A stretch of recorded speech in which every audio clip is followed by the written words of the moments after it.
Hello and welcome along to After Effects Basics with your host Robert Smith.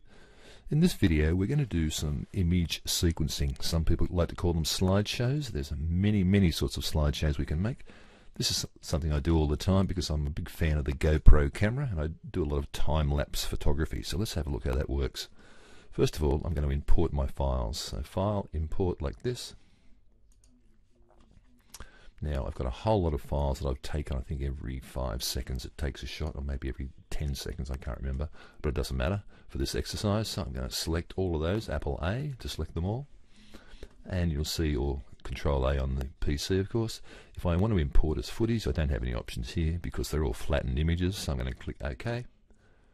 Now as you can see, it's imported them all into my project window, which is a little bit unattractive. So what I'm going to do is I'm going to click on this little folder down here like that. Put that back there where it should be. And I'm going to create a folder. I'm going to call it Still Images. Now this is the same as Photoshop, Illustrator, whatever. We can create folders like that. Press Return. Now the trick to get all those images inside that folder, I'm just simply going to go Apple A like that to select them all. Then hold the Command key down and click on Still Images so it's deselected. And then just click and drag them all on top like that, and now all those images have gone inside that folder and I've got a much neater project window. Okay, now we need a composition. As we've learned in previous videos, compositions are just about everything in After Effects. So I'm going to go to Composition, New Composition like this. Now the preset's 1280 by 720. That's our A4 of video, I like to call that. That's right, square pixels, 25 frames per second. Now down here we've got a duration of 1 minute. Okay, and how I did that, I simply selected that and typed in 6,000. That's 100 times 60. Let's remember that 1 second equals 100 in this dialog box. And we'll have a black background color. Okay, here we go. So here's my stage or my video area and my timeline down here. So I'm going to grab these still images by clicking on the top one like that, dragging to the bottom and holding the Shift key down, selecting the bottom one, grabbing them and simply dragging, click and drag them down onto the timeline like this. Now something to notice about still images, they don't have any duration like a movie would, a video for example, or an audio file. So when you drag them onto the timeline, they immediately take up the whole length. If that timeline was 20 minutes long, they'd be 20 minutes long. And that's because they don't have any duration, they're just a still image. So as I drag my current time indicator across the timeline, you'll notice nothing changes because this top layer is hiding all the other layers. So we need to sequence them. Okay, and we do this a lot in After Effects, so let's get stuck into it. What I'm going to do is drag this up a little bit so I can see the timeline a little bit better. And I might just drag that up a little bit further. I probably won't be able to see all the layers. As you can see, I've got many layers, so I'll just leave it like that. Okay, now I need to zoom into my timeline, and how you zoom in, because I can see 1 minute or 60 seconds across here like that, I'm going to click on this little yellow thing and just drag it to the left. And as you drag it to the left, you'll notice that the numbers start to change. You're actually zooming in on the timeline. See, I'm now in seconds, 2 seconds, 4 seconds, 6 seconds, and if I keep going as far as I can go, you'll notice I'm now down to frames. We're working at 25 frames a second. So I'm not even looking at half a second there because 1, 2, 3, 4 frames, whatever. And of course, if I want to go back out, I simply drag that to the right. And we do this all the time too, just zooming in on our timeline using this little yellow thing there. Okay, now what I need to do, I need to work out how many frames I want each image to be on for.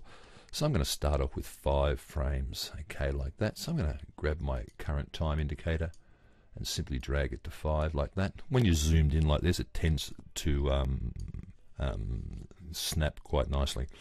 Now if I want 5 frames, actually I have to go to 4 for some reason, which one day I'll find out. Whenever you when you're zoomed in like this, it always seems to give you 1 more frame. Now somebody will know why that is, but I've forgotten. I don't think I ever really knew. So I'm going to go over here to my layer stack like this and go click on it and Apple A to select them all like that, and my current time indicator is at 4 frames like this. Now to trim those layers, and here's another thing we do all the time, I'm going to use Option right bracket. As you can see, it's gone to 5 instead of 4. Now Option right bracket, that's the square bracket near the delete key. like, or underneath the delete key, like that.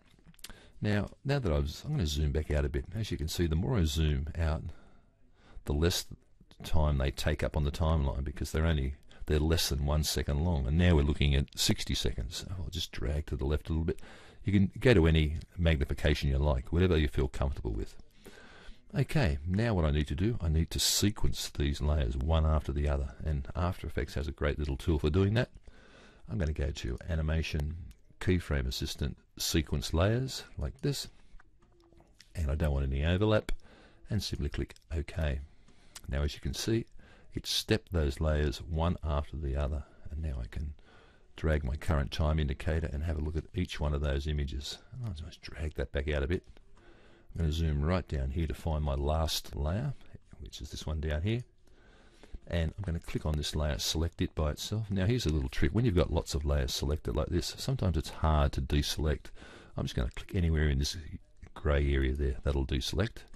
I'm going to click over here and click that last layer, and here's a really good shortcut.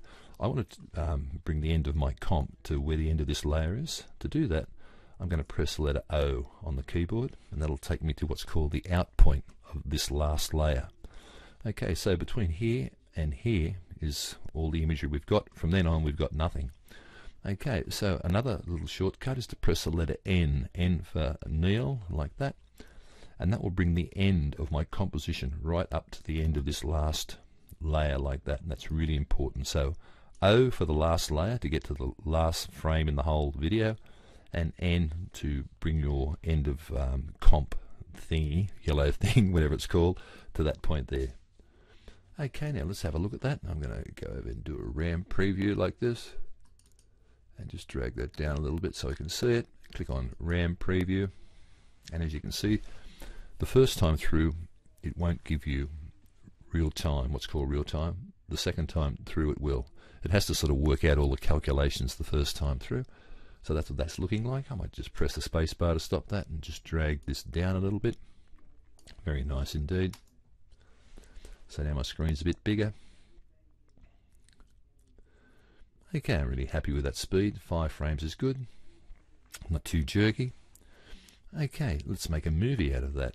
Now, let's remember what we've done. What we've done here, we've shortened our timeline down to about 5.5, maybe 6 seconds, like that. So I don't want to make a movie of the whole timeline. I simply want to make a movie of this part here. So let's see how we do that. I'll go to Composition, Add to Render Queue like this, and under Best Settings here, like that, make sure it says Work Area Only. Okay. And OK, sometimes it says length of comp there. We want work area only. I'm going to click OK. And under lossless, I'm going to click down here. Under QuickTime, I'm going to make it H.264. And here's a handy little thing, this post render action. That sounds a bit classy, really. It simply means that once it's made the movie, what do you want to do with it? Well, let's import it straight back into our project window. So I'm going to click on Import for that and click OK. One more thing to do is to click on here, this Output To. Where are we going to put it? Yes, we'll put it in that same folder, the work folder, like that. And we'll call it 5 FPS, frames per second, like that. We'll call it semi, so I know what it is, semi-permanent.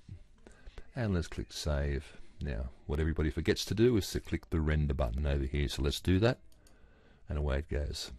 As you can see, it's not very taxing, does it very, very quickly. Very nice indeed. And now if we look over here in our project window, there's that video we just made. It's after it was made, it imported it straight back into After Effects. So let's have a look at that. If I just double click on it, there it is there. Press the space bar, and that's what that looks like. Okay, so what have we done? We've done a little sequencing here using still images. A couple of the shortcuts. Let's go back to our comp. By the way, we're in the footage window over here, so I'm just going to, if this happens to you and you see this blue or greyish timeline up here, click on over here where it says Composition, and it'll take us back to our timeline. Okay, there you go. So what we've done, we've created a very basic slideshow with 5 frames duration for each of those still images. Things to remember is whenever you drag still images onto the timeline, they take up the whole timeline. And the shortcuts we were looking for were O, the letter O to take us to the end of the last layer, and the letter N to bring the end of our composition marker up to that point. And that's it. Okay, so we're going to do another slideshow in another video. I'll see you soon.